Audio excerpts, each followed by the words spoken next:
Hello everyone, আশা করি সবাই ভালো আছো। আজ বিকেলে একটু মনটা খারাপ ছিল, তাই ছাদে বসে বসে সময় কাটাচ্ছিলাম। হঠাৎ মনে পড়লো আজ থেকে প্রায় 2-3 মাস আগে একজন আমাকে তার একটা ব্লাউজ দিয়েছিল হ্যান্ড পেন্টিং করে দেওয়ার জন্য।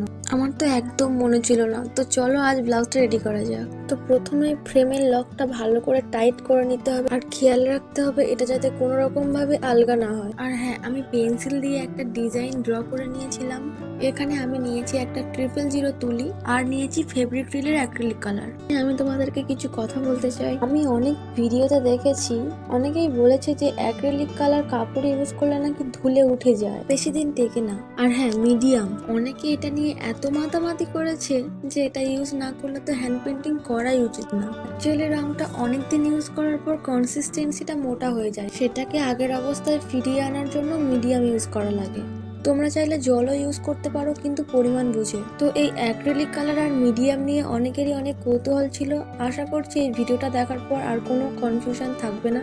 আর সত্যি বলতে আমি নিজেও আগে হ্যান্ড পেন্টিং এর কাজ করতাম। প্রথম প্রথম আমিও প্রচুর কনফিউজ ছিলাম, তারপর আমি নিজে ট্রাই করেছি আর সেখান থেকে তোমাদেরকে বলছি।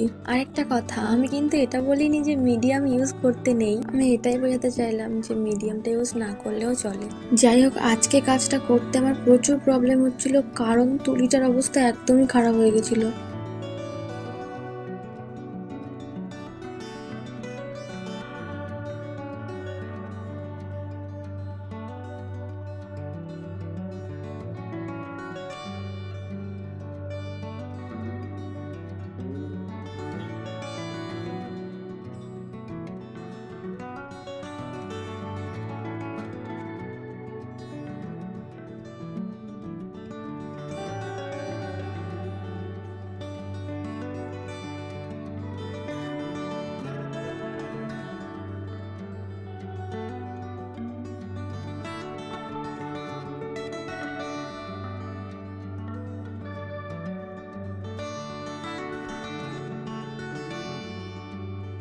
তো ফাইনালি অনেক কষ্টের পর ভিডিওটা কমপ্লিট করতে পেরেছি। মাঝখানে তো মনে হচ্ছিল ছেড়েই দিই, আর এত কষ্টের পর আমি একটু সিনেমাটিক শট নেওয়ার চেষ্টা করছিলাম। তো এই হলো ফাইনাল লুক।